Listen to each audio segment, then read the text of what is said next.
Hey, Mavericks, it's Tuesday in the month of May, in case you're losing track.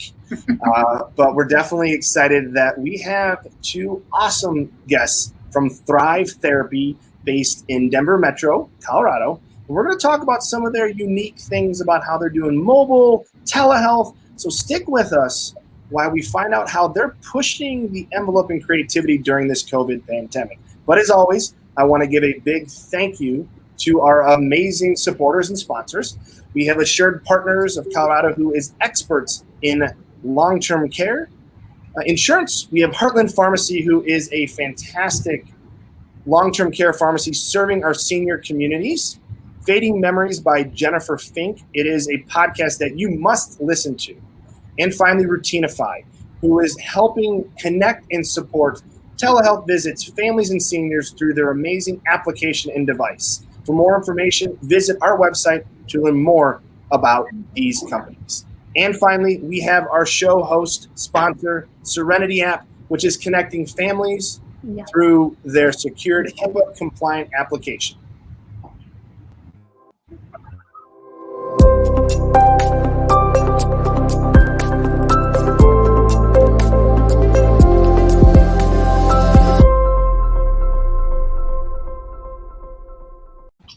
And enough of me talking. Let's actually get into the nuts and bolts of this amazing conversation with Jenny and Kylie. And I'm going to turn it over to the ever fabulous Catherine.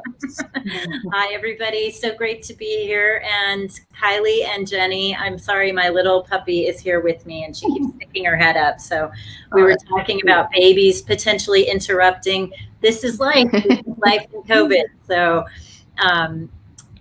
we're really happy to have you guys here. I'm super excited to talk to you today and hear what you guys are doing to push the envelope. But first, tell our audience a little bit about who you are and how you got into this space. And Kylie, why don't we start with you? Yeah, I'll kind of speak a little bit because we're both very similar. So I'm Kylie, and Jenny and I are both occupational therapists.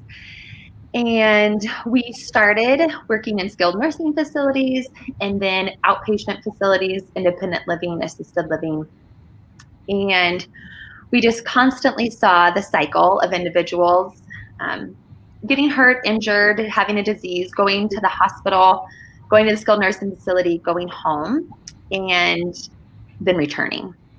So we were trying to figure out how can we bridge that gap and meet people at home after home health, or maybe if they don't qualify for home health, and just provide extra care and really help them thrive in their environment so they don't have to go back to the hospital, hopefully. That's great. We were tired of corporate structure telling us how we needed to treat the individuals that we were seeing, and we wanted to provide the care that they actually needed and deserved. So we started Thrive Therapy in November 2017, and we are mobile therapy. And so Jenny can talk a little bit about us. That's sure. So like Kylie said, we're both OTs, and we had similar kind of backgrounds coming into our collaboration of Thrive and working together. So one of the other things that we wanted to kind of do along with just bridging that gap was kind of switching the mentality to an overall wellness approach. So along with providing physical, occupational, and speech therapy, we also provide massage therapy, personal training, and some just wellness programming, like specifically more for facilities like exercise classes, Tai Chi, those kinds of things. But kind of like Kylie said, we provide, our main thing is therapy. It's usually covered by insurance 99% of the time.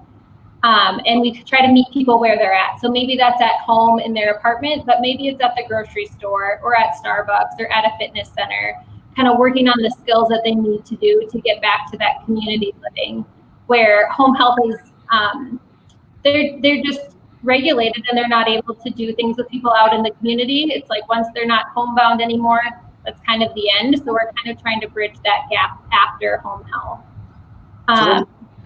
Yeah. So one thing I think is really important is you don't have to be homebound for your services, right? No. Correct. Can you explain a little more what that means? Sure, I can go ahead. So typically, I would say most of our patients come to us after home health. So like I said, home health therapists recognize that they still have a need for therapy, but maybe they're just not able to get to an outpatient clinic. So most of the individuals we see don't drive, or maybe they used to, but they're not back to driving again. And they could, of course, use public transportation, but that's usually one of the things that we're working on with them. Maybe using the light rail, figuring out how to get an Uber or a Lyft, go grandparent, whatever. A lot of our services are looking at the community services available and then helping people determine what resources are appropriate and how to access those resources. But otherwise too, maybe they just want to go out to dinner with their friends, or like I have someone who lives in assisted living, but he every week goes out and meets his friends. Every Sunday he goes to church with his son. You know, he's still getting out and being an active member of the community, so he's not really considered homebound. Oh, I get it now. Okay, that makes sense. So that opens up, though, more options for people post homebound type therapy, right? Yeah. Yeah, I'm super inspired by something that you just said, that you were in, there were things in the corporate structure that kept you from being able to deliver the service that you knew these people needed. So you both were courageous and brave, and you said, I'm going to go outside of that and I'm going to create something new. I really applaud you for that. We need more of that, and I know a lot of people are thinking about how we can bridge some of these gaps, but thank you for doing that. I just want to acknowledge that. So tell us a little bit about the pros and cons of telehealth. So you've just started using telehealth. Tell us kind of how it went, how it works, what it looks like for the family, and then what you've learned, pros and cons. Yeah. Well, I think it's a great thing for the therapy world, but it definitely isn't for everyone. So some positives are we can provide treatment almost right away. If we get the order, we can see them. So we don't have to, necessarily work around schedules or driving and all of that. So the accessibility is awesome. Another pro is we're in their environment just like we would be. So we get to use and see what they have. Another cool thing is just teaching an individual how to actually use the devices that they have around their house that they didn't even know how to use. So maybe they've had an iPad just sitting there forever, or their phone. They only know how to call their family members. So really teaching them how to not only engage with us, but then engage with their friends and family. So that is really speaking to also some social isolation, kind of working on not being so isolated and leveraging some of the things that they have in the house. That's really great, especially right now. What are some of the cons that you found? So I would say some of the cons are just the limited access to technology for some people. A lot of people don't even have a smartphone, or maybe they don't have a laptop. So just trying to figure out what can we do, kind of like you said, to keep them still, in touch with their family and friends. That's one of I would say that's a huge thing we've been working on lately, even when we're doing in-person treatment right now with people, is just making sure that they can stay connected and stay engaged in some activities and with their family and friends. Because as we know, we already feel like we're so segregated and in our own little bubble at home, but imagine being in like one room, you have a bed and a TV and a kitchen all in one, and you're not really allowed to go out. So really trying to work on that integration and engagement with people is something that we're striving to do. But technology in general can be difficult to learn. Another thing is just, it's a positive that we're using their resources and what they have available, but it can be a negative, especially for therapy. A lot of times we're bringing a lot of equipment, bringing different things that we need to work on, different skills and tasks. And it can be a little challenging when they don't have those things available, but it makes us think on our feet and be creative. So, it's kind of a pro and a con, I guess. And then just, it's hard to have limited face-to-face contact. I think we still do a pretty good job building rapport and building a relationship, but it is hard not to be sitting beside somebody or in their own environment, really having that face-to-face interaction. I'm curious how you see it going after some of these restrictions lighten up a little bit, how you see telehealth being part of your practice. Well, it would be great to continue using telehealth to reach really the rural population. So we're able to see individuals that live in counties that don't have access to therapy at all. And we make that drive and that commute to go and see them. However, now we're able to see them a lot faster, a lot quicker, more often. So we're getting a lot of good feedback for that.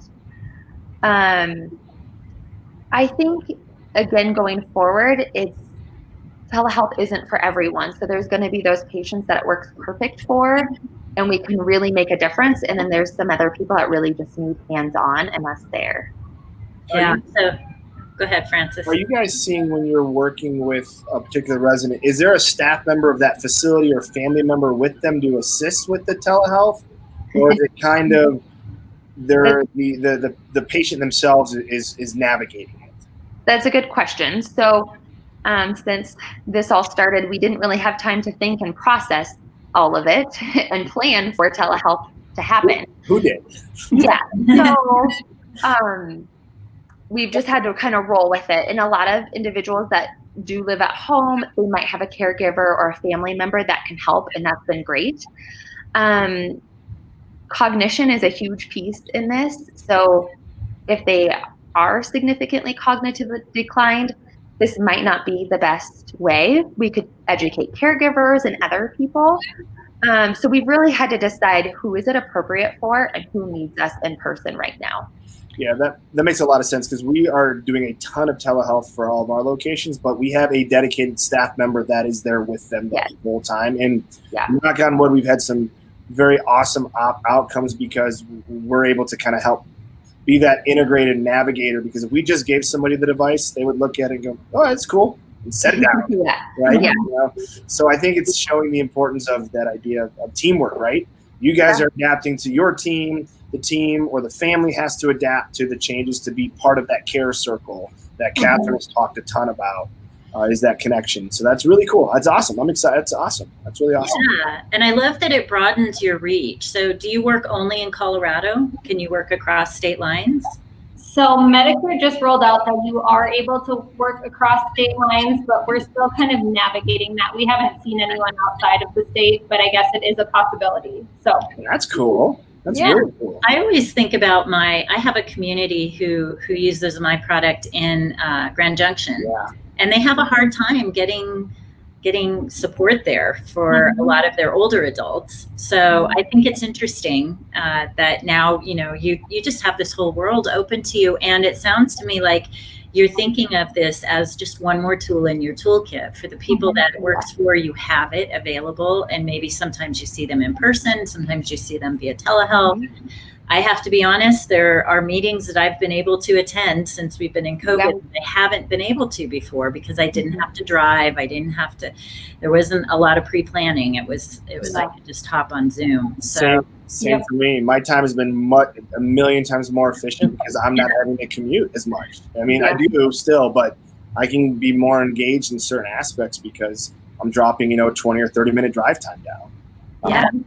So that's awesome. Fun. It sounds like you guys are doing really great things. What are some of those success stories, some of those things that we want to have happen, that we want to hear about, Yeah. Do you want them telehealth success stories or just mobile outpatient? We just love positivity. Yeah. So share anything and everything. Well, I think a good success story for telehealth has been kind of like Kylie was saying, we've had quite a few referrals for rural type areas. So like Park and Teller County, where it's a 2-hour drive for us, and we typically wouldn't be able to go out and see someone.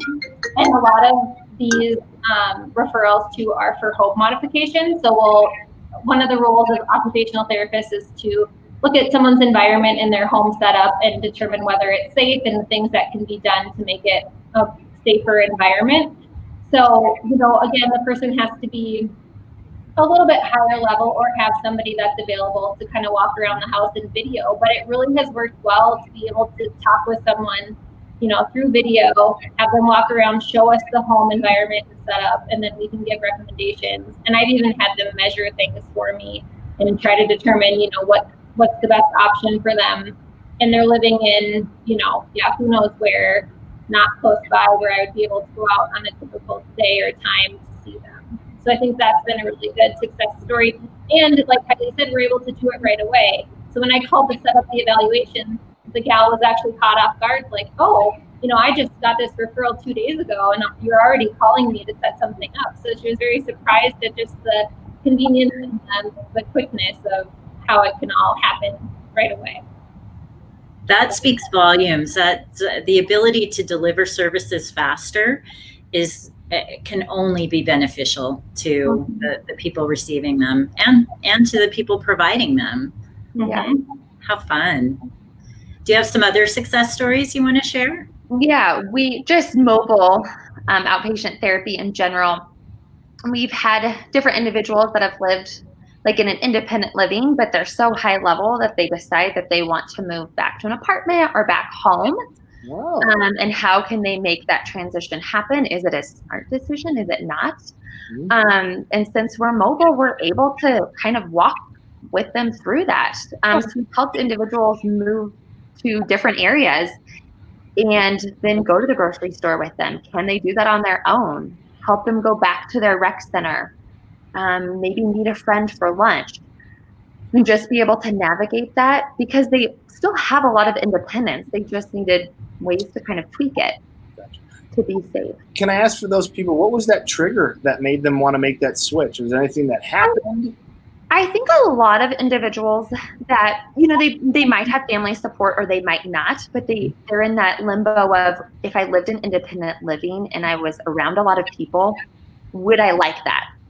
Okay. Or would I not? And then they might move into a situation like that, but finances could be a burden. And they're still pretty independent that they could maybe still live on their own if it's safe.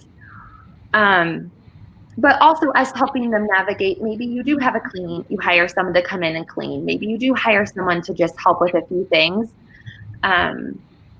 We've helped individuals get off and on the light rail and be able to navigate going back to the mall again from where they live, helping them get set up with Accessoride. Oh, that's awesome. Okay. Yeah. Just really helping them tap into maybe what they want to do, but they didn't know how to do it. That's awesome. That's I cool. think honestly, most of the time it is a financial issue where they're living in independent living and they don't feel like they're utilizing all of the resources or services here. Like, there's a gentleman right now that he's not getting meals. I mean, yes, they're cleaning for him, but that's really the only benefit of this community. He's not really participating in any of these social activities. He's still doing his own thing. He was still driving. So it's kind of one of those things where is it worth what I'm paying to be there, where I could just move to a regular apartment or a senior community, but maybe it's not, they don't have all of those benefits and it's still a little bit less financially. A lot of people think that's a smart move, more long-term. Yeah, I agree with that. That's my thought for families is I think we spend way too much money early on in senior care when they're not utilizing or needing any care. So when they get to that stage of their life that they need hands-on care, they're out of funds. I think if you're not going to use all the resources and the bells and whistles, probably you need to either stay at home and bring those services in because it's probably a lot less expensive, or find, like you said, those more a la carte senior living communities. Yeah, and I think you're right. I think there are a lot of resources in the community that people don't know are around or are available that exist. You just have to find someone that knows about them or try to seek them out. But there are so many resources available to people that are living at home or wanting to live at home. And hopefully that's kind of part of our job too, is bringing those resources to people and helping them get set up with that. It's really cool. Yeah, it's great. So what do we do beyond the COVID? How do we continue to utilize technology and innovate and really use resources to best serve seniors in our community? So I think that's a question that we want to pose to everyone just to think about, how can we keep this up, basically? We all obviously were caught off guard when this happened, but we've all been able to kind of just roll with the changes and figure it out. So how can we now keep that going? And I think, one of the things that we want to talk a little bit about is advocacy. And, a lot of people may not be aware, but it took Medicare a really long time to approve telehealth, whereas other insurance companies actually approved it ahead of Medicare, which is typically the opposite. Medicare approves it, then all the other insurance companies kind of follow along. It actually was flip-flopped this time around with COVID. And so thinking about how can we advocate for our seniors, even ourselves, and kind of make sure that these resources are available to us, and how can we just continue to thrive and let people age at home or in a community or wherever it is that they want and need to be. That's awesome. And so I think that's a great point to reach out to our listeners or viewers. If you're watching this live or on a replay, share your thoughts. How can we help keep telehealth and the support and keep these hybrid systems that obviously we're having a lot of positive effect, right? From rural to just families feeling more comfortable about not having to go out or somebody coming in. So I'd love to hear your feedback and thoughts on that. Yeah, and what are your thoughts in terms of whether Medicare will approve it beyond June? Do you have any sense?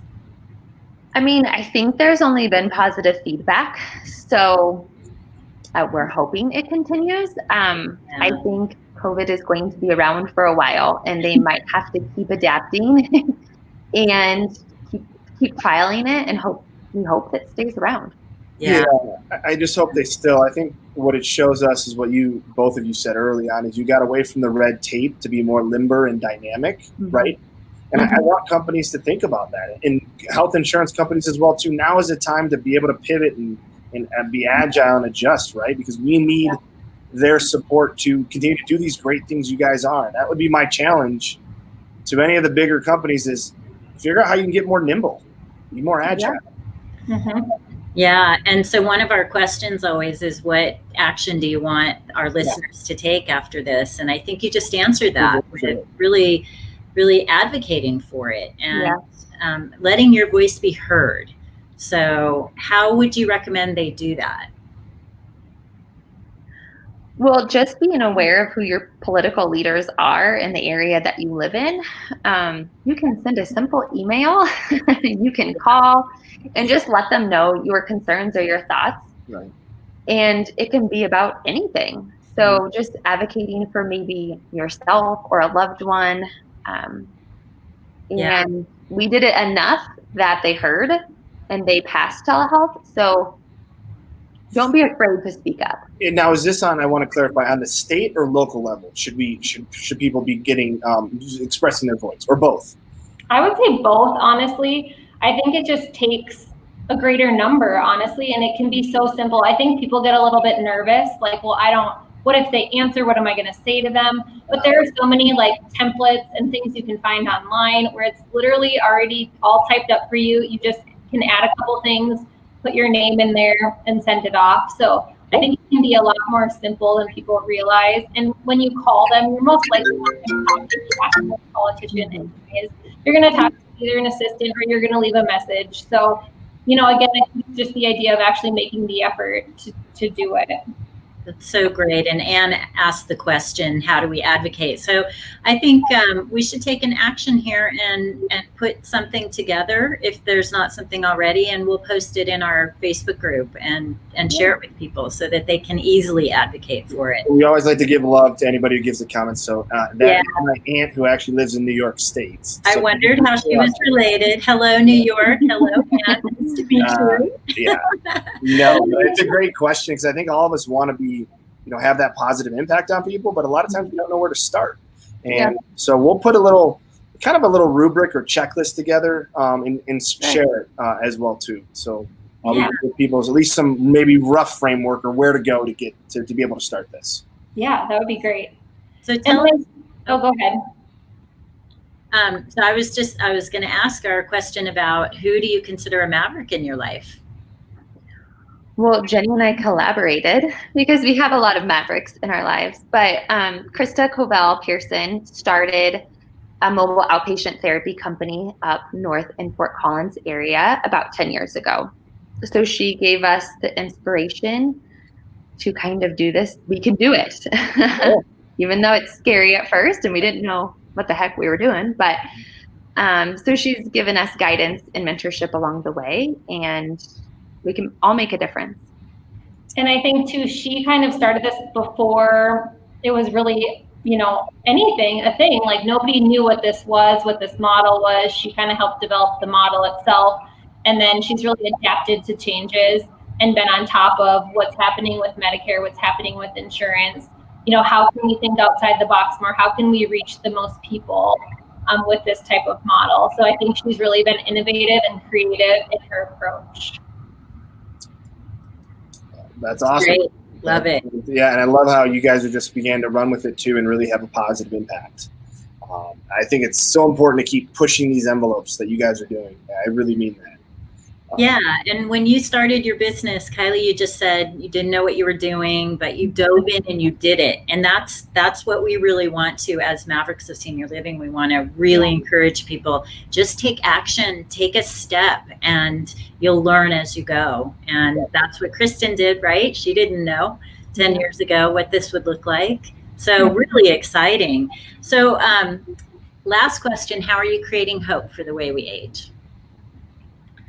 So I think part of it is just our business model, right? So it's meant to be flexible. It's meant to be accessible, adaptive, convenient. We really want people to realize that there are resources available and services available to them.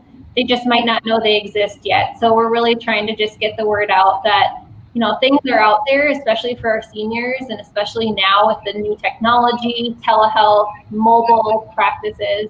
It's just trying to find those resources and get them access to them. It's great. That's all. Hey, Catherine, we got to ask you one other question that's not it's kind of new for this year or this. It is. Okay, here's our question that you weren't prepped for at all. Pop quiz. It's a pop quiz. Ready? Standing 1 year from today, what do you hope we have all learned from this pandemic that we carry forward with us? That we just have to roll with it and adapt. All right. I think, flexibility, just being able to figure out what works and what doesn't work.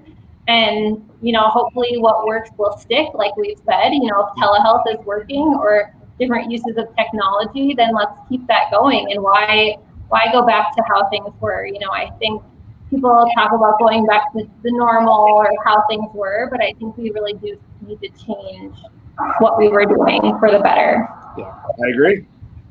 It's great. And you two, you're filling a massive need. And I'm really excited that you have this option to open up across the entire state as well as potentially across state lines to share your incredible energy, your services. So if people would like to get a hold of you, how can they do that? Our email I got your email and phone numbers up there. We'll also put those in the comment section as well too. Definitely reach out.